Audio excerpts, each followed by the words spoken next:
एक नाम हरी द्वैत नाम दुरी अद्वैत कुसरी विराजाने समबुद्धी घेता समान श्री हरी शमदमा वैरी हरी झाला सर्वांगटी राम देहादेही एक सूर्यप्रकाश सहस्रसी ज्ञानदेवा चित्ती हरिपाठ नेमा मागेलिया जन्मा मुक्त झालो हरिमुखे म्हणा पुण्याची गणना कोण करी. रामकृष्ण. एक नाम हरी द्वैत्व नाम दुरी अद्वैत्व कुसरी विळाला. श्री सद्गुरु माऊली ज्ञानदेवांच्या पवित्र चरणाला मनोभावानं वंदन करून तुम्हा सर्व श्रोते सज्जनांच्या पवित्र चरणाला मनोभावानं वंदन करून सेवेला आपण आरंभ करूया. एक नाम हरी द्वैत्व नाम दुरी अद्वैत्व कुसरी विळाला.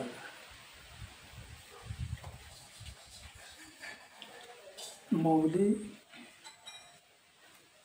मनुष्य जीवनातलं मर्म इथं तर समजावून सांगतायत, पण माऊली तर नामातलं वर्म समजावून सांगतायत. नामातलं कौशल्य आपल्याला इथं समजावून सांगतायत. भगवंताचं एक नाम. सुंदर विचार आहे, आज ऐकावेच. भगवंताचं एक नाम, एक नाम हरी. हरी नाम एक. हे एक नाम ज्या वेळेला मी घेऊ लागलो, त्या नामात रंगू लागलो, द्वैत्व नामधुरी, ते नाम आपल्यातलं द्वैत्व काढून टाकतं. कळून घ्या, हरिपाठ फार अवघड आहे. आता आपण नुसताच म्हणत जातो. एक नाम हरी द्वैत्व नाम दुरी अद्वैत्व कुसरी विळाला. एकच नाम आपण घेतलं, कळवळ्यानं घेत गेलो की ते नाम आपल्यातलं द्वैत्व काढून टाकतं. द्वैत्व काढून टाकलं की तो साधक अद्वैत्व स्थानावर येतो. अद्वैत्व स्थानावर आलेला जो साधक आहे तो फार दुर्मिळ. असा साधक भेटणं फार कळण्याचा अर्थ. माऊली पुन्हा हाच विषय आपण एक तासभर हाच विषय समजावून घेऊया. समजावून सांगतात माऊली, ईश्वराचं एकच नाव तुम्ही श्रद्धेनं घ्या, आवडीनं घ्या. तुमच्यात ते नाम मुरू लागलं की तुमच्या मनातला दुजाभाव निघून जातो. द्वैत्व निघून जातं म्हणजे दुजाभाव निघून जातो. लौकिक स्थानावर तुम्ही असला तर अलौकिक स्थानावर तुम्ही येता. दुजाभाव गेला, उपाधी रहित झाला की अद्वैत्व स्थानावर तो येतो, अलौकिक स्थानावर येतो. आणि अलौकिक स्थानावर आला की तो साधक, तो जीव शिवरूप झाल्याशिवाय राहत नाही. इथं माऊली म्हणतात हे अद्वैत्व स्थानावर तो त्या कुशीमध्येच जातो. हे नामाचं खरं कौशल्य आहे, हे नामाचं खरं वर्म आहे. एक नाम हरी द्वैत्व नाम दुरी अद्वैत्व कुसरी वेळा. पुन्हा समजावून मी सांगतो तुम्हाला. ईश्वराचं एक नाम, एकच घ्यायचं आपण. एक धरीला चित्ती आम्ही रुक्मायचं, अजिबात दुसरीकडे वळायचं नाही. ईश्वराचं एक नाम अगदी सोपं आहे, सुलभ नाम आहे, पण अत्यंत प्रभावशाली आहे.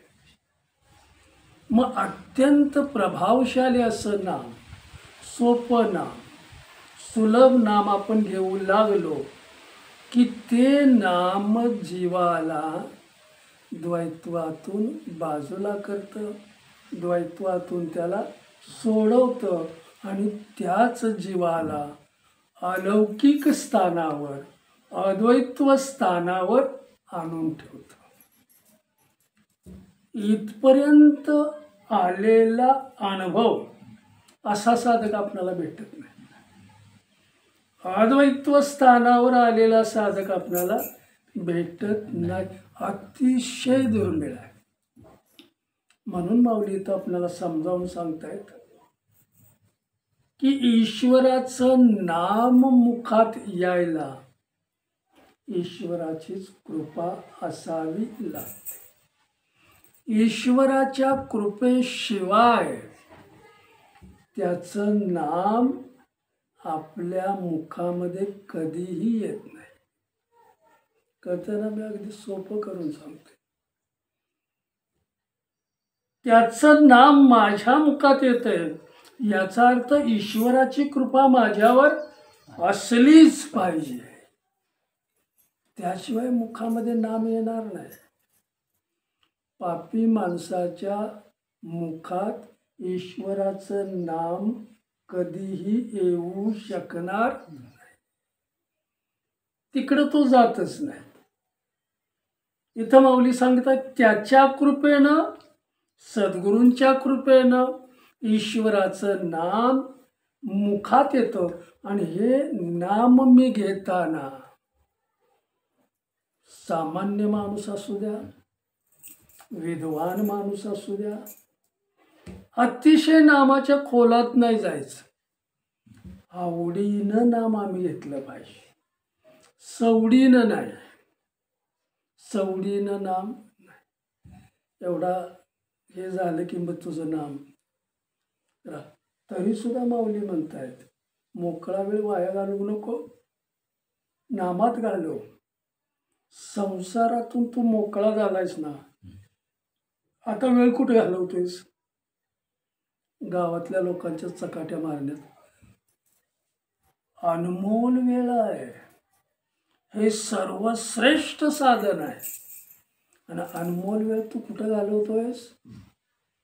वेळ तुला मोकळा मिळाला तर माझं नाव घे, ईश्वराचं नाव घे.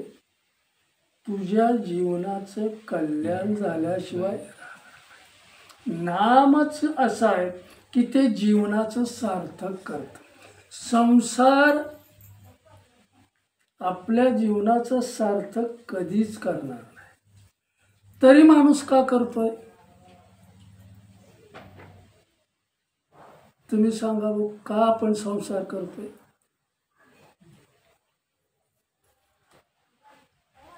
मी जगतोय, मी कशासाठी जगतोय?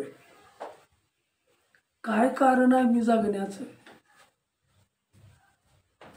कोणतं जीवन मी आज जगतोय? काय घेऊन मी जगतोय? कधी प्रश्न आपल्याला पडलेलेच नाही.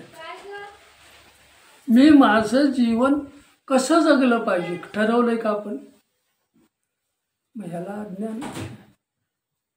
अज्ञानी माणूस कुठं जाणार? संसारातच जाणार, विषय सुखातच जाणार, भोग भोगण्यात. मग जनावरांना आपण काय वेगळं आहे?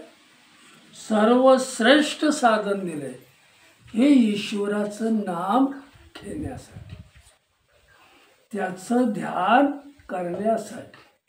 नामात खोलीत जाऊ नका. विद्वान असा, सामान्य असा, त्याचं नाम घेण्याचं आवडीनं काम करा. म्हणून माऊली इथं सांगताय तुमचा श्वासोश्वास चालू आहे ना, श्वासोश्वास तुम्हाला तुमचं शरीर जिवंत ठेवण्याचं काम करतो. आतमध्ये राम बसलेला आहे, रामकृष्ण. श्वास संपला की शरीर संपतं. मग श्वास आपण घेतो हे आपल्याला कळतं का? न कळतंय का? का बरं? कारण ते सहज झालेलं आहे. तसं मी नाम घेतो हे सहज झालं पाहिजे. रामकृष्ण. श्वासोश्वास बंद झाला की मरण आलं माझं. मग इथं माऊली आपल्याला समजावून सांगतायत, नाम सुद्धा तुम्हाला मरणाला कारणीभूत करतं. नाम काय मारतं? माऊली समजावून सांगतायत आपलं, नाम माझ्यातला अहंकार मारून टाकतं. नाम माझ्यातला मीपणा मारून टाकतं. नाम माझ्यातला मोठेपणा मारून टाकतं. नाम मला नम्र बनवतं. कळतंय ना? कसं जगलं पाहिजे हा हरिपाठ आहे. नाम काय करतं? मोठेपणा मारून टाकतं, मीपणा आपल्यातला मारून टाकतं, अहंकार मारून टाकतं. मग इथं माझ्यातला कर्तेपणा मारून टाकतं. मग इथं माऊली सांगते माझ्यातला मीपणा गेलाय. हे कसं मी ठरवायचं? ठरवणार कसं? उदाहरण देऊन सांगतायत. एखाद्या साधकाचं ऑपरेशन करताना त्याला गुंगीचं औषध दिलं जातं. मग त्याला गुंगी चढल्या का नाही, तो गुंगीत आलाय का नाही, हे डॉक्टरला समजण्यासाठी डॉक्टर त्या पेशंटला काय सांगतात? म्हण रे बाबा 1 2 3 4. आणि ते म्हणता म्हणता तो जर लुडकायला लागला, ऑटोमॅटिक बंद पडायला लागला, तर आज तो डॉक्टर समजतात की याला गुंगी चढलेली आहे. तेच माऊली सांगतायत, माझ्यातलं कर्तेपण मी संपवून टाकलेलं आहे, मीपणा माझ्यातला गेलेला आहे. हे नाम मी घेतोय हे कशावरून ठरवायचं? मला कधी कळणार?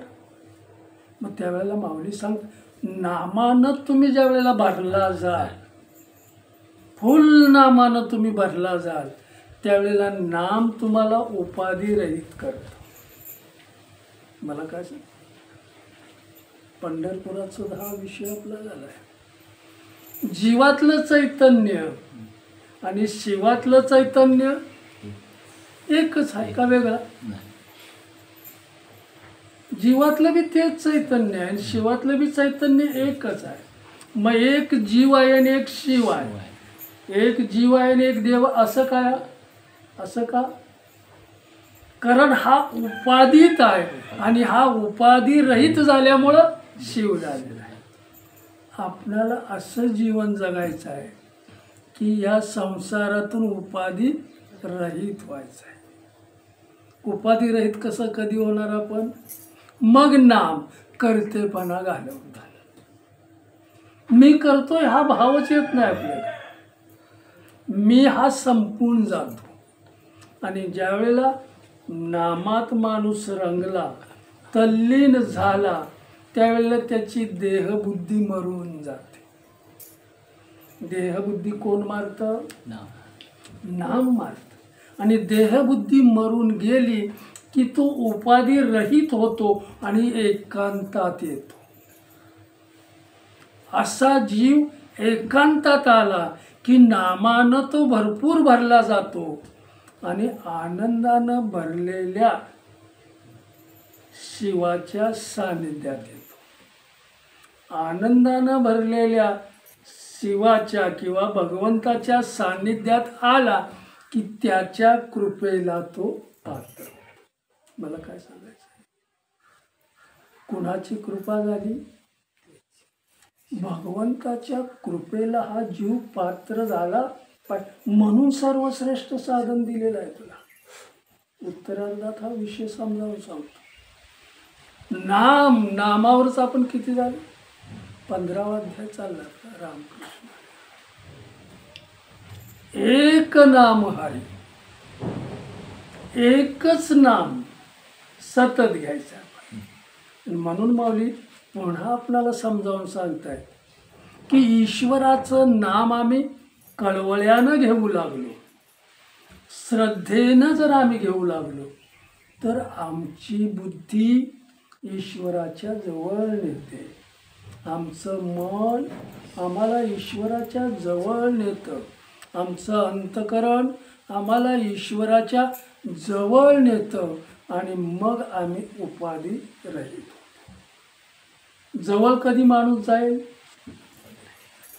द्वैत्व रहित झाला पाहिजे. द्वैत्व निघून गेलं, उपाधी निघून गेली की मग शुद्ध चैतन्यात तो त्याचा समावेश. मला इथे काय सांगायचं, इथं माऊली आपल्याला समजावूनच सांगतायत आजच्या या कलियुगामध्ये ईश्वर अवतार घेईल हे बरोबर आहे का? तो येईल मग सज्जनांना सोडविल. रामकृष्ण. गोंदवलेकर महाराज सुद्धा याच्यावर बोललेले आहेत की आजची परिस्थिती अशी आहे की कुणाकडे सद्भावच नाही. सद्भाव हा मनुष्याचा खरा पाया आहे, पण तो पायाचा आज खलास झालेला आहे. त्या पायावर अधिष्ठित सद्भावच नाही. दुजाभाव वाढलेला आहे, दुष्टभाव वाढलेला आहे, दुष्ट कृती वाढलेली आहे. मग समाजाला सरळ मार्गावर आणणारा कोण आहे? कळतंय ना? बरं, द्वैत्व भाव, दुजाभाव दुष्ट भावाकडे जातो, अज्ञानाकडे जातो. द्वैत्व आमच्यातलं कधी जाणार? रामकृष्ण. तुम्ही कधी जाणार? मग ईश्वराचं नाम हेच आत्ता कलियुगामध्ये ईश्वराचा खरा अवतार आहे. तो नामातच आता आलेला आहे. जसं प्रभू रामचंद्राने अवतार कार्य घेतलं, कृष्णाने अवतार कार्य घेतलं, सत्कृत्य त्यांनी केलं, कृती शुद्ध होती, आचार शुद्ध होता, विचार शुद्ध होता, आचरण शुद्ध होतं त्यांचं. मग त्यांचं नाव जर मी घेतलं तर त्यांच्या बरोबरीकडे मी का जाणार नाही? त्यांच्या जवळ मी का जाऊ शकणार नाही? आचार विचार विचारानं शुद्ध झालेले आणि ईश्वर असा अवतार घेऊन जगलेले, त्यांचं नाम जर मी सतत घेतलं तर ते आपल्या नजीक आपल्याला का घेणार नाही? कळतंय? आपल्या जवळ आपल्याला का? म्हणून नाम कलियुगे उद्धार हरिना. ईश्वर आता इथं भगवंताचा अवतार होणं फार, आणि म्हणून माऊली समजावून सांगतायत जो नामात रमलाय, जो नामात मग्न झालाय आणि त्या नामात जो आपल्या देहाला विसरलेला आहे, ईश्वर त्याच्या बरोबर येतो. ईश्वर नामातच असतो. कली त्याला बाधा आणू शकत नाही. कळतंय ना? त्या ताकदीनं आपण त्याच्यात असलं पाहिजे, त्या शक्तीत आपण असलं पाहिजे. म्हणून इथं माऊली समजावून सांगतायत आपल्याला परत की त्याचं नाम आपण घेतलं, नामानंच भरून गेलो तर मला ईश्वराचा आनंद का मिळणार नाही? तो आनंदाचा गाभाच आहे. दुःख माझ्याकडे येण्याची काय? पण करतेपणा घेतला की दुःख आलं, मीपणा घेतलं की दुःख आलं. मग नाम मीपणाच आपला काढून टाकतो. कलीला सुद्धा नाम जवळ येऊ देऊ शकत नाही. कलीला बाजूला सारखं उदाहरण देऊन मी तुम्हाला सांगतो. मार्कंडेय ऋषी काय म्हणतात, पहिली वैद्यनाथ मराठवाडा, मार्कंडेय ऋषी म्हणून होते. त्यांचे आई वडील, सुंदर आपलं विवरण करू, त्यांचे आई वडील समाजाकडे बघताना त्यांना एक जाणवलं की समाजामध्ये सद्भाव आहे, पण तो कृतीत आणण्यासाठी कुणाला काय म्हणतात त्याला दबाव आहे, आणून देत नाही. पण सद्भाव त्यांच्याकडे होता आणि मग त्यावेळेला तसा अवतार सुद्धा घ्यावा लागला, तो सद्भाव वाढवण्यासाठी. इथं मला काय सांगायचं, परित्राणाय साधूना विनाशायाचे दुष्कृत्य धर्म संस्थापनार्थाय संभवामी युगे. काय सांगितलं भगवंताने, हे गीतेत त्यांच्या मुखातून आलेले शब्द आहेत. मी अवतार कार्य घेतो, पण कधी की तितका सज्जन इथं असला पाहिजे, तेवढा महात्मा इथं असला पाहिजे, त्याला त्रास देणारा तसा कंस असला पाहिजे, तसा रावणासारखा असला पाहिजे. आत्ता मला याचं काय कारण, बरोबर आहे,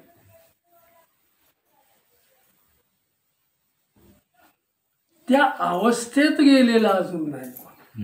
मला काय सांगायचं, म्हणून नाम बरोबर घ्या, रामकृष्ण नामातच मी आहे. आता अवतार कार्य होईल की नाही सांगता येत नाही, पण माझं नाम हाच माझा अवतार आहे.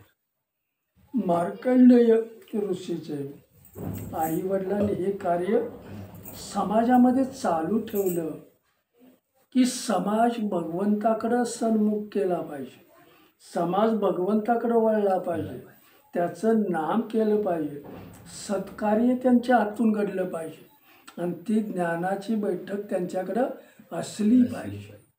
ती देण्यासाठी समाजामध्ये प्रत्येक घराघरामध्ये गेले, लोकांना इकडं वळवण्याचं काम केलं आणि मग त्यांचा आयुष्य पश्चिमेकडे वळलं.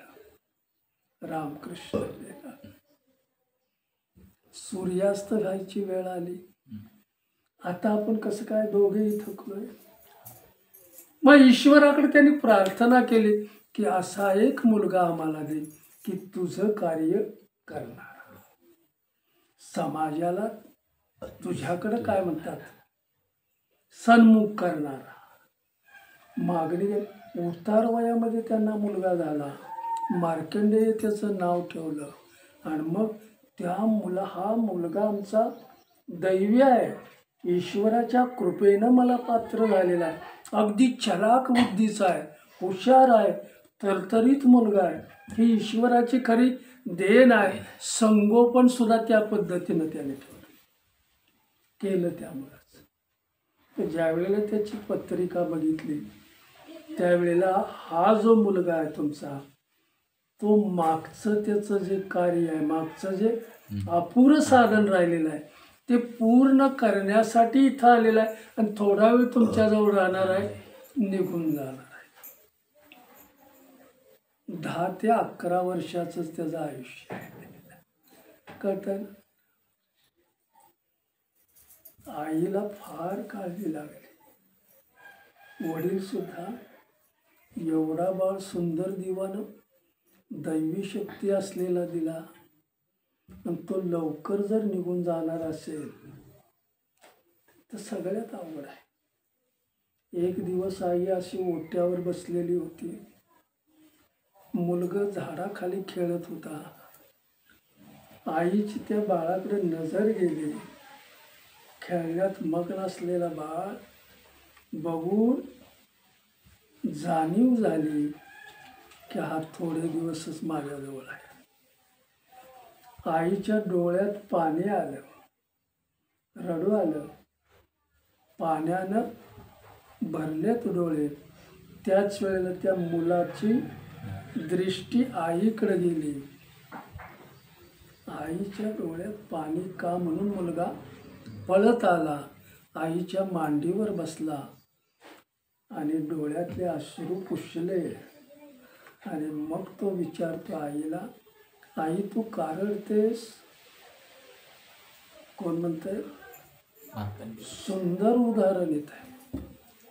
त्यावेळेला आई म्हणते, नाही रे बा, कचरा काहीतरी गेला असेल डोळ्यामध्ये, पाणी आलं डोळ्यात, पाणी आलं त्याच्यामुळे. त्यावेळेला तो मुलगा म्हणतोय, आई असं नाही पाणी येणार डोळ्यामध्ये. आई मला तू खरं कारण सांग, तू का रडतेस ते. त्यावेळेला आई खडबडून जागी झाली आणि आई बाळाला सांगते, अरे मी पाठीमागचं जीवन मी जरा बघितलं, लक्षात आलं, ते दुःखात घालवलेले दिवस, सुखात घालवलेले दिवस, ते दुःखात घालवलेल्या दिवसानं आज मला डोळ्यात पाणी आलं. त्यावेळेला तो म्हणतो, आई तुझं जीवन जे घालवलेलं आहे ते दुःखात, त्याच्यामुळं डोळ्यात तुझ्या पाणी येईल असं मला नाही वाटत. माझी आई सामर्थ्यवान आहे, दुसऱ्याच्या डोळ्यातले अश्रू पुसणारी माझी आई आहे, मग तुझ्या डोळ्यात पाणी का? रामकृष्ण. सुंदर विषय. त्यावेळेला परत त्याने विचारलं, आई मला खरं कारण सांग, का रडतेस? समजा मी ईश्वराकडे गेलो, ईश्वर मला विचारेल, एवढा दैवी मुलगा देऊन सुद्धा तू आईच्या डोळ्यातले अश्रू का पुसू शकला नाही? त्यावेळेला मग देवाला काय उत्तर देऊ? कळतंय ना काय? देवाला काय उत्तर देणार? तुझं खरं कारणच मला कळलेलं नाही. त्यावेळेला आई खाडकन जागी झाली. मुलाला आपलं कर्तव्य तो शब्दातून व्यक्त करतोय आणि मी कुठं नेते त्याला? मुलाचे शब्द कर्तव्यनिष्ठ आहेत आणि मग ती सहज बोलून गेली की बाळा तुझं आयुष्य फार छोटं आहे. आणि मग गडबडून गेली, मुलाला समजावून सांगू लागली की असं असं आहे, उतार वयात तू आम्हाला झालास, पण आता हे छोटं आयुष्य आहे आणि त्याच्यामुळं माझ्या डोळ्यात पाणी आलेलं आहे. त्यावेळेला तो आईला पुन्हा सांगतोय, आई रडू नकोस, तूच मला इथं जागा केलेलं आहेस, तूच मला इथं मोठं करतेस, तूच मला ज्ञान देतेस. मग देवाकडं मी असं मागणं मागतो की माझं आयुष्य तो वाढवून दे. मागू का मी तसं देवाकडं? बघा डोळ्यावर तंद्री. आई म्हणली एवढं सोपं नाही ते आणि एवढं सरळही नाही, पण आई त्याच्यासाठी मी काय केलं पाहिजे, कोणतं मागणं मागितलं पाहिजे, मी काय करू त्याच्यासाठी? तर त्यावेळेला आईने सांगितलं, ईश्वराच्या एका नामाचा जप कर, ईश्वर नामाचं तप कर. ईश्वर तुझ्याकडं आल्याशिवाय मागणं कसंही असू दे तुझं. त्याच वेळेला तो मार्कंडेय उठला, आईच्या पवित्र चरणाला नमस्कार केला आणि निघून गेला. आई मी येतो आता, माझ्या कामाला मी निघून जातो. दैवी शक्ती आहे बघा रामकृष्ण. म्हणून मी नेहमी सांगतो पोराला, इंजिनियर करू नका, डॉक्टर करू नका, त्याला खरा माणूस बनवा. आणि माणूस बनवण्याचं काम संतांनी केलं. संत सानिध्य त्याला मिळू द्या, ऑटोमॅटिक तो पुढं जातो. तो मोठा अधिकारी झाला तरी तो माणुसकी कधीही विसरणार नाही, आई वडिलांना कधीही विसरणार. अरण्यात गेले, खळखळ वाहणारे झरे होते, खळखळ वाहणारे ओढे होते, जंगल होतं. त्या जंगलामध्ये ईश्वराचं नाम घेऊ लागला. बरेच महिने गेले, बरेच वर्ष गेले. एक दिवस असं झालं की ते सप्तर्षी तिथं आले, त्याच झाडाखाली बसले हा ओढ्यावर गेलेला होता, स्नान करत होता, झाडाखाली पाहिलं तर कोणतरी बसलेला आहे. तर सप्तर्षी आणि त्यांच्यामध्ये एक स्त्री होती. चर्चा चाललेली होती की ह्या जगामधलं नैराश्य कसं घालवायचं, भगवंताकडे या लोकांना कसं वळवायचं, चर्चा चाललेली होती. त्यावेळेला त्या स्त्रीचं लक्ष याच्याकडे गेलं, मार्कंडेयाकडं, आणि म्हटलं याचा चेहरा तुम्ही बघा, भगवंत कार्य करायला हा माणूस योग्य आहे. आणि तसा आता आपल्या चर्चेत त्याला बोलूया का, बोलूया. मग चर्चेत त्याला घेतला. सप्तर्षींनी काही प्रश्न विचारले, त्या प्रश्नाची सुद्धा उत्तरं त्याने चांगली दिली. आणि मग म्हटले तू इथं कशासाठी आलायस.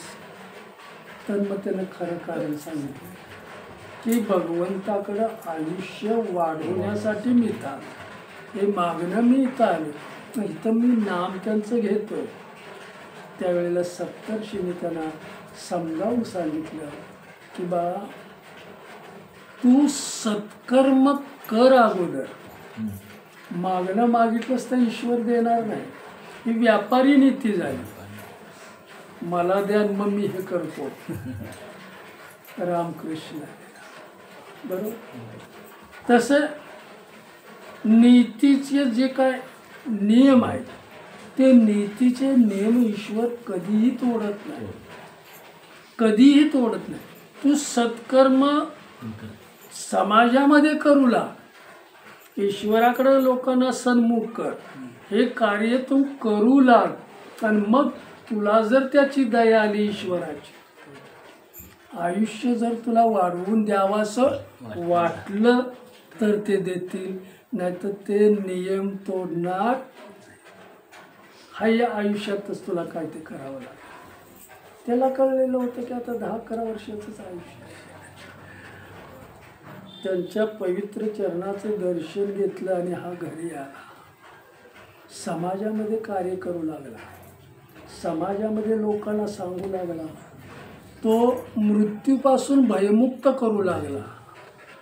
भयमुक्त करत असताना ईश्वराकडे कसं जायचं सांगू लागला. त्यावेळेला त्यालाच काळजी पडली की लोकांना जर भयमुक्त मी केलं तर ही रावण बनतील, ही कंस बनतील, मग ह्यांना मी समजवायचं कसं. म्हणून परत तो जंगलात गेला. त्याला पडलेले प्रश्न सांगितले त्याला की मी लोकांना कसं समजावून सांगू, तुम्ही मृत्यूपासून घाबरू नका, किंवा त्याला समजावण्याची भाषा माझ्याकडे. ते म्हटलं एक काम करा की लोकांच्या हाताला सत्कर्म द्या, तुला जे आयुष्य मी दिलेलं आहे ते कर्म तुझं कसं असलं पाहिजे. कर्म जर चांगलं असेल, सत्कर्माचं जर असेल, तर तुम्हाला चिंता करायची शेवटला काही गरज नाही. तुम्ही सहज जाल. आणि तुम्ही गेल्यावर कुठं जाता तर ईश्वराच्या जवळ जाता. मग ईश्वर तुम्हाला विचारेल का तुमचं सत्कर्म जर असेल तर माझ्याकडं तू काय काय करून आलास, काय विचारायची गरजच नाही. तो तुम्हाला आपला म्हणूनच स्वीकार करेल. रामकृष्ण. जायचं कुठं तर ईश्वर. कसं जायचं तर चांगलं कर्म मी केलं पाहिजे. मग चांगलं कर्म करण्यासाठी माझ्याकडे बुद्धी कुठली पाहिजे. रामकृष्ण. ज्ञान कुठलं पाहिजे, चांगलंच पाहिजे ज्ञान. चांगलं ज्ञान नसेल तर मी भगवंताकडे कसं जाणार. आणि मग त्यांना मी चांगलं कर्म करत आलेलो आहे, चांगलं कर्म. संसारामध्ये तो सगळ्यांना जागा करत गेला, कष्टी करत गेला. 11 वर्षाचा पिरियड गेला आणि एका झाडाखाली शांत बसलेला असताना काळ त्याच्याकडे येऊ लागला. राम. आता आयुष्य इथं माऊली जीवनातलं मर्म समजावून सांगत आहे. ईश्वराचे जे नियम आहेत त्या नियमाला जो धरून चालतो, त्या नियमाला जो घेऊन चालतो, त्या नियमाला जो आत्मसात करतो त्याचं रक्षण ईश्वर केल्याशिवाय, त्या नियमात आपण कुठं बसतोय बघा. रामकृष्ण. काळ त्याच्याकडे येऊ लागला, शांत झाडाखाली बसलाय, ईश्वराचं नाम मुखात आहे. काळाच्या अगोदर स्वतः शिव पुढे आले. शिव हळूहळू येऊ लागले. काळ थोडा दबकत येऊ लागला. काळ जसा पुढे येऊ लागला, शिव झाडाखाली आले. त्या साधकाला उचललं आणि आपल्या मांडीवर ठेवलं. मांडीवर घेतलेलं बघितलं काळानं की आता माझं इथं काही रक्षण करणारा कोण आहे? रामकृष्ण. माझं जे आजचं आयुष्य संबंध आहे ना, हे संबंध आयुष्य मला कशासाठी खर्च करायचं आहे? शेवटचा दिवस गोड करायचा. मग शेवटचा दिवस गोड करण्यासाठी मी काय केलं पाहिजे? कळतंय ना शब्द? शेवटचा दिवस गोड करण्यासाठी मी काय केलं पाहिजे? व्यापार केला पाहिजे, धंदा केला पाहिजे, संसार केला पाहिजे, विषयात राहिले पाहिजे. संसार हा दुःखच देणार आहे. शिवानं मांडीवर घेतलं, काळ भयभीत झाला, नाही जात आहे. त्याचा घ्यायचा अधिकार, तो लुळा झाला, पांगळा झाला. काळ शिवाला नमस्कार करून निघून गेला. आता मी या जीवाला घेऊ शकत नाही. तुम्ही त्याला मांडीवर घेऊन बसलाय. आणि मग शिवशंकराने त्या बालकाच्या डोक्यावर हात ठेवला. आता तुझं आयुष्य मी वाढवलं आहे. तू चांगलं काम करतोयस ना, आता तुझं आयुष्य मी का वाढवलंय? तू सत्कर्म करतोयस म्हणून, तू माझं नाम घेतोयस म्हणून, माझ्या नामाचं तप करतोयस म्हणून, आणि हे तप तू लोकांना घ्यायला भाग पाडतोयस म्हणून आता तुझ्या डोक्यावर मी हात ठेवलेला आहे. तुला दीर्घायुष्य मी दिलेलं आहे. शिवशंकराचा आणि या ऋषींचा सुखसंवाद चाललेला आहे. त्यावेळेला मार्कंडेय ऋषी म्हणतात शिवाला, दीर्घ आयुष्य ज्यांना मिळालंय ते सगळे फजितखोर झालेले आहेत. मी दीर्घ आयुष्य मला मिळून फजितखोर व्हायचं नाही, कारण शेवटी मी सर्वांचा उपेक्षित होणार आहे. सगळे मला उपेक्षित करणार आहे. मग तुम्ही दीर्घ आयुष्य देऊन मला काय उपयोग आहे? त्यावेळेला भगवंताने पुन्हा डोक्यावर हात ठेवला त्याच्या, की म्हटले तुझे प्रश्न चांगले आहेत आणि ह्याचा पुन्हा तुला आशीर्वाद देतो की अशी उपेक्षा कोणीही तुझी करणार नाही. रामकृष्ण. कुठलाच साधक तुझी उपेक्षा करणार नाही, कुठलाच माणूस तुझी उपेक्षा. सरळ जीवन आणि गोड जीवन. तर म्हटले ठीक आहे, हे तुम्ही दुसऱ्यावर, अगदी मला आनंद झालेला आहे, पण मी समजा उद्या दीर्घ आयुष्य मला दिलं तर मी माझं भौतिकतेकडे मन गेलं तर, भौतिकतेकडे म्हणजे हे चांगलं आहे मला पाहिजे, ते चांगलं आहे मला पाहिजे, भौतिकडे, आणि मी ऋषीचा रावण झालो तर. शिवानी दोघांची चर्चा चाललेली आहे, कारण इकडं मला यायचं असं घडू शकतं. रावणाचं वेद पंडित, वेद आत्मसात केलेला रावण, पण कुठं गेला? देवाची आम्ही पूजा करतो, रावणानं सुद्धा केली, पण स्वतःचा स्वार्थ बघितला, स्वार्थासाठी केलेली आहे पूजा. का मला याच्यातून सोडव म्हणून केली? सुंदर विषय घेण्यासारखा आहे. एक नाम हरी द्वैत्व नाम दुरी, अद्वैत्व कुसरी विरळा झाला.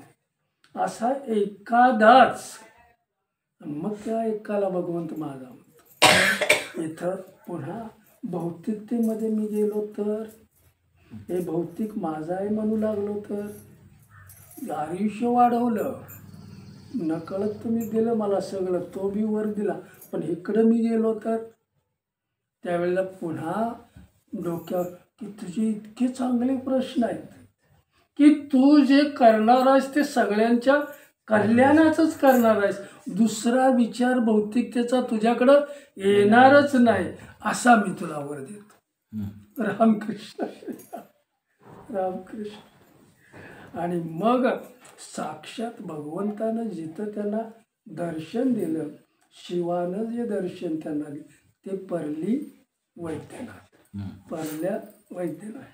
हे काळाच्या ओघामध्ये हे स्थान निघून गेलं, काळाच्या ओघामध्ये हे स्थान गडप झालं. पण ज्या वेळेला रावणाने जन्म घेतला, रावण म्हणून ज्या वेळेला इथं आला, त्यावेळेला तो फार ब्राह्मणाच्या पोटी जन्म घेतलेला माणूस, रावण वेद पाठ असलेला माणूस, वेद बोलणारा माणूस, ईश्वराचं नाम घेणारा माणूस. त्यावेळेला सगळं वैभव त्यांनी लंकेमध्ये जमा केलेलं होतं. देव सुद्धा त्याच्या द्वारामध्ये ह्याचा हा वाच्यार्थ अर्थ झाला, पण लक्षार्थ त्याचा वेगळा आहे. की त्याला आपण कसं म्हणतो की ज्या वेळेला यशवंतराव चव्हाण होते ना, अचानक त्यांना बोलवलं संरक्षण मंत्री आणि ते दिल्लीला गेले. त्यावेळेला पेपरवाल्यांनी काय हेडलाईन लिहिली, महाराष्ट्रातला सह्याद्री हिमालयाच्या मत्तीला लावला, रामकृष्ण असं हेडलाईन. हिमालय तो त्याच्या जागेवरचा, सह्याद्री तो जाईल का नाही. पण ह्याला उपमा दिली यशवंतरावांना, तसं मी तसा मग अशा रामकृष्ण. लक्षार्थ वेगळा आहे त्याचा आणि भावार्थ काय म्हणतात वाच्यार्थ वेगळा आहे. मग अशी आत्ता मी बोललो ते रामकृष्ण हरे राम. शिवशंकर ते संपलं. आता इथं रावण आणि त्याची आई सुखसंवाद त्यांचा चाललेला आहे. इथं माऊली एक जीवनाचं जीवन दर्शन आपल्याला घडवत आहेत बरं. रामकृष्ण हरी जय जय रामकृष्ण हरी, डोळ्यावर नाकायला नाही आलं, जय जय रामकृष्ण हरी, रामकृष्ण हरी जय जय रामकृष्ण हरी. तर माऊली जीवनाचं जीवन दर्शन घडवत आहेत. एखादा कन्नड माणूस किंवा त्याच्या सानिध्यात आपण गेलो, कन्नडमधून त्यानं जर आपणाला स्तुती केली किंवा कन्नड भाषेतून जर आपणाला शिवी दिली, कळणार आहे काहीच फरक पडणार नाही आपल्यावर. पण त्याच माणसानं जर मराठीतून आपली स्तुती केली आणि मराठीतून जर शिवी दिली तर आपल्याला स्तुती केली तर आनंद वाटेल, शिवी दिली तर राग येईल. रामकृष्ण. तसं माऊली म्हणतात ईश्वराचं नाम तुम्ही समजून आणि उमजून घ्या की नाम मला कुठं येणार आहे. तर त्याच्यातला भावार्थ मी सांगतो. नाम मला कुठं येणार आहे, ह्या संसारातून मला मुक्त करणार आहे. मी कुठं जाणार आहे, ईश्वरानं मला हा सर्वश्रेष्ठ नरदेह दिलाय. इतर मागचे जन्म सगळे गोळा केले आणि हा सर्वश्रेष्ठ मला देहतेनं दिलेला आहे, ते त्याचं ऋण फेडण्यासाठी. डोळ्यावर झापड येऊन देऊ नका. हा नरदेह मला कशासाठी दिलाय, त्याचं ऋण फेडण्यासाठी. मग त्याचं ऋण आपण कसं फेडणार, ईश्वराचं नाम घेत, त्याचं नाम घेत घेत ऋण तुम्ही फेडलं तर दुसरं ऋण घ्यायला तो चांगलं द्यायला तो तयार आहे. पहिलं ऋण तुम्ही फेडलं हे मागचं सगळं, आता तो चांगलं ऋण द्यायला तुम्हाला तयार आहे. ते जर तुम्ही काळजीनं ऋण फेडलं तर याच देई याच डोळा तुम्ही मुक्त झाल्याशिवाय तो मुक्त करतो आणि आपल्यात सामावून घेतो. कशासाठी हे साधन दिलंय? त्याचं ऋण फेडण्यासाठी. मग आम्ही फेडतोय का ऋण? रामकृष्ण हरी रामकृष्ण. आपली आपण करा सोड रामकृष्ण. काय मी केलं पाहिजे ते उत्तरार्धात विषय घेऊ आपण. रावण आणि त्यांची आई कैकशी दोघांचा सुखसंवाद चाललाय. आईला म्हणतो सगळ्या जगातलं ऐश्वर्य मी तुझ्याजवळ आणलेलं आहे. लंकेत काय कमी आहे? सोन्याची घरं आहेत, सोन्याच्या विटा आहेत, सगळ्या खाणी, सगळं मी इथं तयार केलं. सगळं विश्वातलं ऐश्वर इथं आणलेलं आहे. आई म्हणते बाळा हे टिकणार नाही. मग कसं टिकेल? तर त्याला भगवंताचा स्पर्श झाला पाहिजे. त्याचा स्पर्श झाला तर टिकेल. मग हे ऐश्वर तुझ्याकडे आहे, भगवंत आहे का तुझ्याकडं? कबूल केलं त्यानं. आईला तो म्हणतोय हे वैभव जो गोळा करू शकतो तू देवाला आणू शकत नाही, कारण तिकडे जातच नाही. वैभव ज्याला उभं करायचं आहे त्याला देवाकडे जायला वेळ कुठं आहे? तो आणू शकत नाही. म्हटलं फार मार्मिक आहे. मग पुन्हा समजावून सांगतात त्याला परत विषय. रावणाने आई हा दोघांचाच मग मला काय केलं? ईश्वराचं अधिष्ठान ठेवलं. ईश्वराला इथं घेऊन ये, अखंड राहणार. आणि मग तो कैलास पर्वतावर गेला. शिवाचं ध्यान केलं, पण आतला अहंकार गेलेला नव्हता. मला शिव कशासाठी पाहिजे? हे लंका माझी राखण्यासाठी, हे माझं ऐश्वर टिकण्यासाठी, मुक्त होण्यासाठी नाही. रामकृष्ण. रावणाला अशी का गती झाली? आणि आज शेवटचा ब्राह्मण, तिथून ब्राह्मण संपला, त्यांची राजवट संपली, अतिरेक झाला. रामकृष्ण. पुढे जागा इथं आईचे शब्द कानात. कैलास पर्वतावर गेला, नामाचा जप केला, तप केला.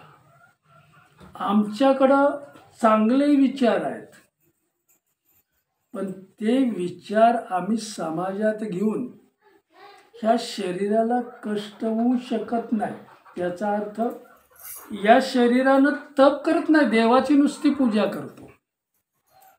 याला कष्ट होता आलं पाहिजे. नुसती पूजा करून देव मिळत नाही, तप लागतं. आणि तप जो करतो त्याच्याकडे ईश्वर आहे. कळतं ना? ह्याला कुष्ठ कष्ट व्हायचं आहे, समाजासाठी कष्ट व्हायचं आहे. उत्तरार्धात विषय आले. रामकृष्ण. जप चालू केलाय, तप चालू केलंय. शंकर धावून आले, आशीर्वाद दिला. काय पाहिजे तुला? तू पाहिजेस, तुझं आत्मलिंग मला पाहिजे. दिलं म्हटले तुला, हे घेऊन जा. तुझं तप त्या थोडे. ईश्वराचं एक म्हणणं आहे, देवांची सभा झाली. शंकर भोळा कधीच नाही. शंकर लगेच देतो आणि विष्णू उशिरा देतो. तत्व एकच आहे, बाजू दोन आहेत फक्त. नाही कळलं? रामकृष्ण. तत्व एकच आहे. हा लवकर देतो नाही असं नाही. तुमची सदिच्छा असेल तर ते पूर्ण नाही होत, पण ती सदिच्छा घेऊन जर तप केलं तर तपाला देव म्हणतात आम्हाला फळ त्याला द्यावंच लागतं. तो कसा का असेना, कसाही असला तरी त्याला फळ द्यावंच लागतं. रावणानं तप केलं, फळ द्यावंच लागतं. आणि मग शंकराने आत्मलिंग आपल्या, आत्ता हे माझ्या हातात आलेलं आहे. माझी लंका मला कुणीही नष्ट करू शकणार ताकदच नाही. देवांची सभा झाली, हा आत्मलिंग घेऊन चाललेला आहे. रामकृष्ण. देवांची सभा झाली, त्यावेळेला देव म्हणतात मी वर दिलेला आहे, पण कसा की हे आत्मलिंग जर जमिनीवर ठेवलंस तर ते तुला लंकेपर्यंत घेऊन जात आहे. ते तिथंच थांबलं. मध्यंतरी त्याला कुठं जमिनीवर ठेवायचं, तो म्हटला माझ्या हातात आहे, मी ठेवणारच नाही. रामकृष्ण. देवांची सभा झाली. गणपती बाप्पाला बोलवलं, म्हटले आता ही कामगिरी तुम्ही करायची, हे जमिनीवर कसं येईल. त्यावेळेला गणपती बाप्पा म्हणतात तुम्ही काही काळजी करू नका, याला जमिनीवर ठेवायची दक्षता मी घेणार, तुम्ही देवाने आता कुठली काळजी करायची. गणपती बाप्पा लहान मुलाचा वेश धारण करून आले आणि रावणाच्या जवळ आले. रावण दादा हा दगड कुठं घेऊन चाललाय. रामकृष्ण. त्यावेळेला रावण त्याला रावला, हे तुला दगड, अरे हे म्हणलं हा स्वतः शिव आहे, आत्मलिंग आहे, आत्मलिंग घेऊन मी लंकेत चाललेलो आहे, तुला दगड दिसतोय. त्यावेळेला गणपती बोलले आम्हाला कसं कळणार आहे, जरी इथला पृथ्वीवरचा विद्वान जरी आला, बृहस्पती जरी आला, तरी त्याला हा दगडच दिसणार आहे. तुला आणि देवालाच माहिती आहे काय तुमची देवाणघेवाण झाली. रामकृष्ण हरी रामकृष्ण. दोघालाच माहित. बरं म्हटलं मी चला बोलत बोलत त्याच्या हे कसं तुम्हाला मिळालं, कुणीकडे आता नेणार आहे, चर्चा करत करत करत लघवीला त्याला आलं. लघवीला आल्यावर त्यावेळेला गणपती बाप्पा म्हणतायत तुझा देवाला घेऊन लघवी तुला नाही करता येणार.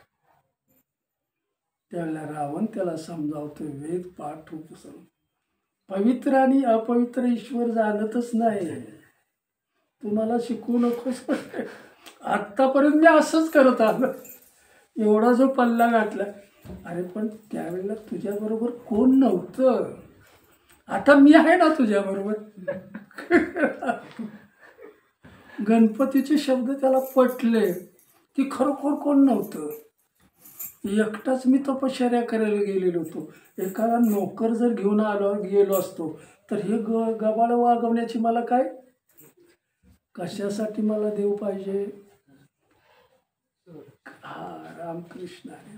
फार कुठपर्यंत ते बाथरूमला जाय. हा. त्यावेळेला गणपती बाप्पा म्हटले माझ्याकडे दिलंच तरी चालेल, आता कोण नोकर विकर सगळं तप झालं, सगळं मिळाले, थोडा वेळ माझ्याकडे दे, मी सांभाळतो. गणपतीला सांगितलं त्यांनी तुम्हाला खाली ठेवता येणार नाही, खाली ठेवायचं नाही.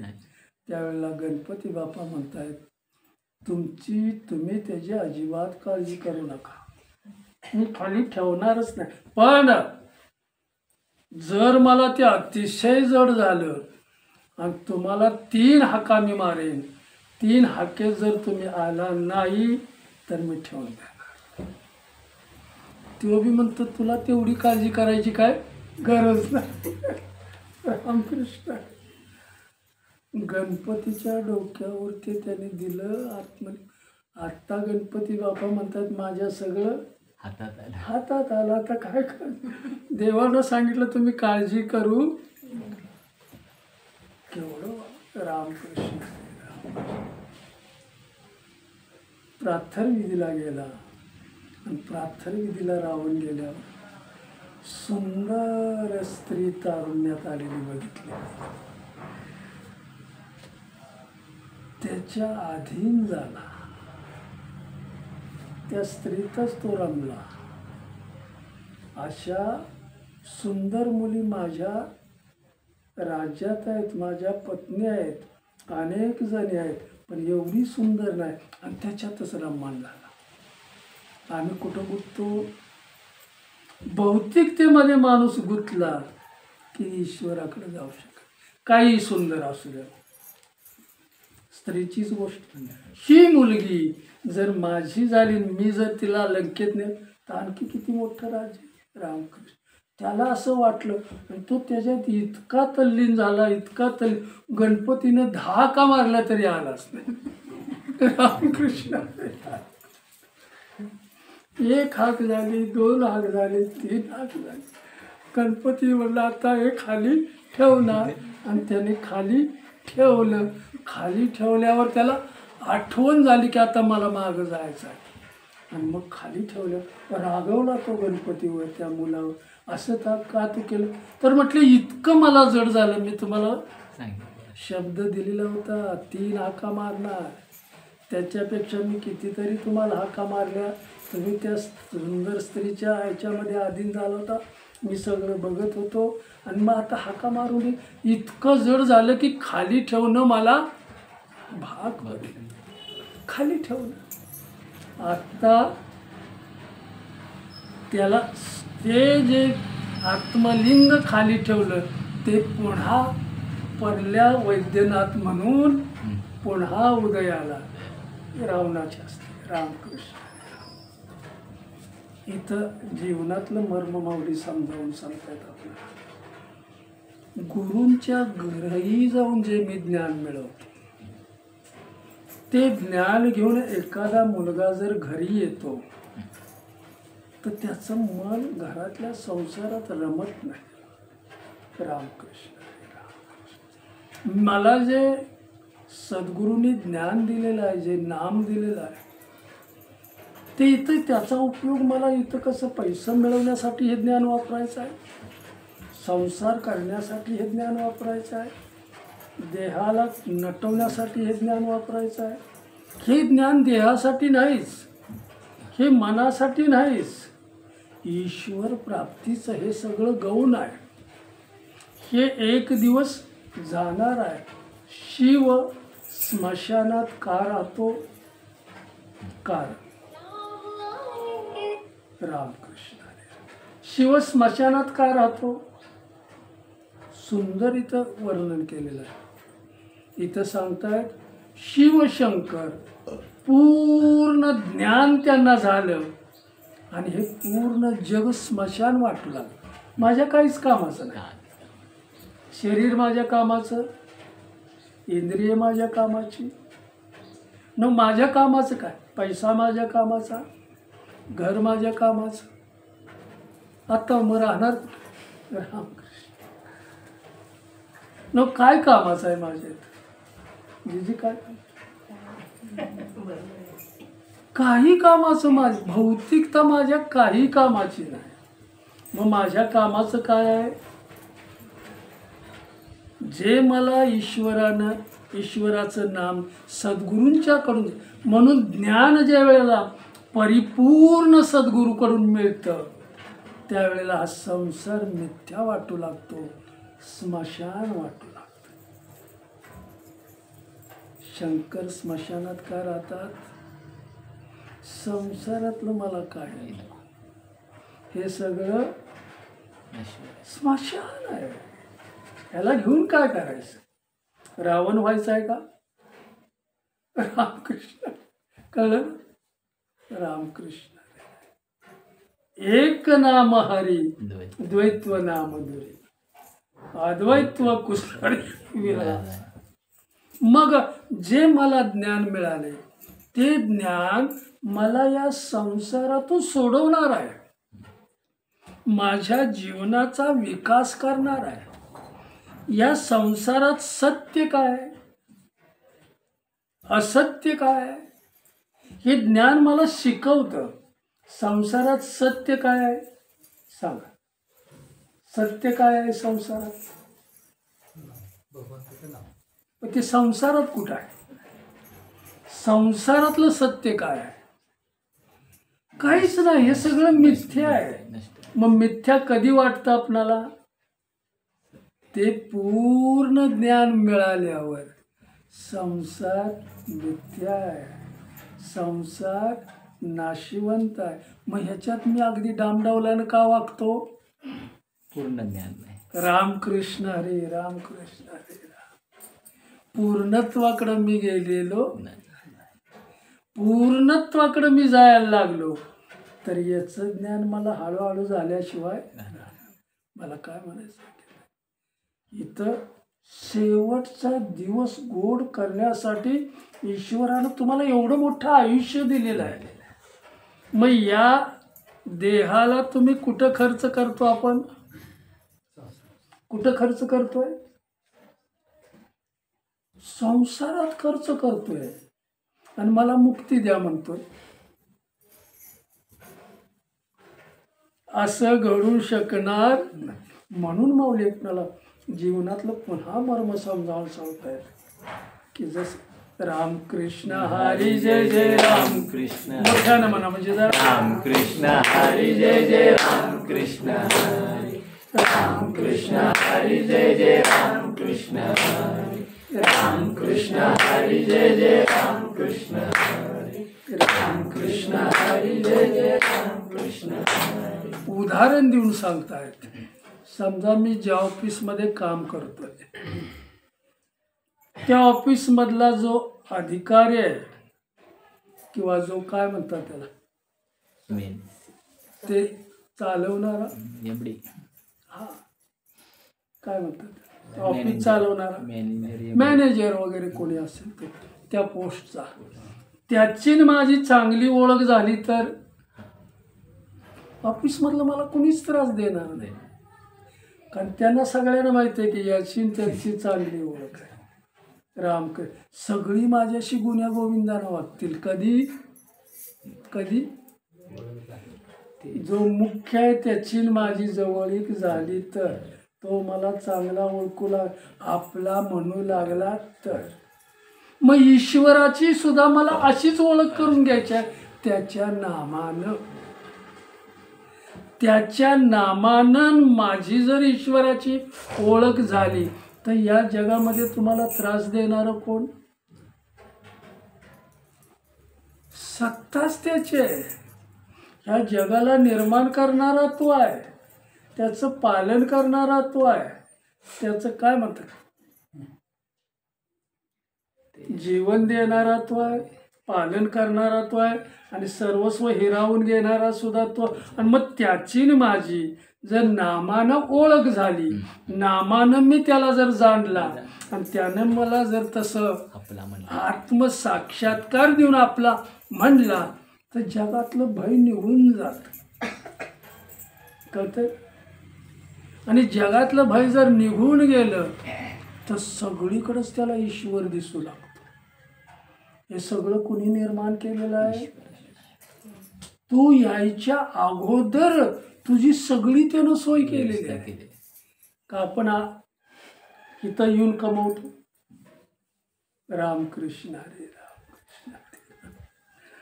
त्यानं सगळं अगोदर तुमच्या जीवासाठी करून, कुठल्याही योनीत तुम्ही असा, तुमचं सगळं तो भागवण्याचं काम करतो. आणि मग तुम्ही करतेपणा आपल्याकडे काय येता? मी केलंय. हा संसार तुम्हाला म्हणायला लावतो आणि मग ईश्वरापासून माणूस लांब जातो. रामकृष्ण. म्हणून ईश्वराचं नाम घेणारा साधक आहे, तो नाम ईश्वराशी ओळख करून देतो. नाम तिथपर्यंत त्या साधकाला घेऊन जातं. सद्गुरू मध्यंतरी येतात आणि मी दोघांची भेट घडवून आणतात आणि मग ईश्वराचं खरं त्याला दर्शन घडतं. मला काय म्हणायचं, संसार हा मिथ्या आहे हे कधी वाटू लागेल? 2 दिवस मी राहायचा इथं, पण केवढ्या अहंकारात मी राहतो. रामकृष्ण. रावणाचा नाश अहंकारामुळेच झाला. तप केलं, जप केलं, पण आतला अहंकार गेलेला नव्हता. ते गणपतीनं सगळं काढून टाकण्याचं काम केलं. हे तुला घेऊन जाता येणार, कारण तुझा अहंकारच गेलेला नाही. तुझा म्हणून स्वार्थानं केलेली भक्ती ईश्वर तुम्हाला देतो, लगेच काढून देतो. कळतंय? शारीरिक भक्ती ईश्वराला आवडते. मनापासून केलेलं, मनापासून ईश्वराचं जर नाम घेऊ लागलं तर मन त्या नामाला चिकटलं गेलं पाहिजे. माझी बुद्धी चिकटली गेली पाहिजे, अंतकरण त्याला चिकटलं पाहिजे नामाला. आणि नामाला म्हणून माऊली सांगतात नुसतं नाम घेऊ नका, ह्याला नामाबरोबर समाजामध्ये झिजवायला शिका. त्याला तप म्हटलेलं आहे. आणि तुमचं नाम आणि ते तप बरोबर आलं की ईश्वराला तिथं यावंच लागतं. तुम्हाला त्याचं फळ तुम्हाला द्यावंच लागतं. म्हणून इथं आजच्या सेवेनं मला इतकं सांगायचं आहे, एक नाम हरी द्वैत्व नाम दुरी अद्वैत्व कुसरी विरळा झाला. भगवंताचं एक नाम, एक हरी नाम कळवळ्यानं आपण घेऊ लागलो, श्रद्धेनं जर आपण घेऊ लागलो तर ते नाम द्वैत्व नाम दुरी, ते नाम द्वैत्वातून तुम्हाला बाजूला काढतं, उपाधीतून तुम्हाला बाजूला काढतं आणि अद्वैत्व स्थानावर, ईश्वराच्या स्थानावर तुम्हाला आणून ठेवतं, ईश्वराच्या जवळ ठेवतो. अद्वैत्व कुसरी विरळ. आणि असा साधक भेटणं फार दुर्मिळ आहे. या अवस्थेचा अनुभव आलेला माणूस फार विरळ आहे. आणि म्हणून त्याच्याने माझी भेट झाली तर अद्वैत्व कुसरी त्याची तर भगवंत लांब, भगवंताची माझी भेट झाल्याशिवाय पण मी नाम घेत गेलं पाहिजे. कुठलंही एक नाम घ्या, अनेक नामात गुंतू नका. विठ्ठलाचंच मी नाम घेतलेलं आहे आणि विठ्ठलालाच अंतकरणात साठवलेला आहे, तर तो तुमच्याकडे आल्याशिवाय राहा. पण अनेक देवाला जर तुम्ही गेला, रामकृष्ण हरे राम, एक नाम हरी द्वैत्व नाम, एकालाच घ्या आणि तेच नाम घेऊन तुम्ही सगळं अंतकरण भरा. नामानं अंतकरण भरलं की आनंदानं भरलेला ईश्वर तुम्हाला भेट दिल्याशिवाय दुःखातून तुम्हाला मुक्त करतो. पुन्हा येण्याचं काय काय. आणि म्हणून याचसाठी केला होता अट्टास, शेवटचा दिवस गोड. तुमच्या आमच्या जीवनात हे ईश्वरानं मला दिलेलं आयुष्य कशासाठी आहे?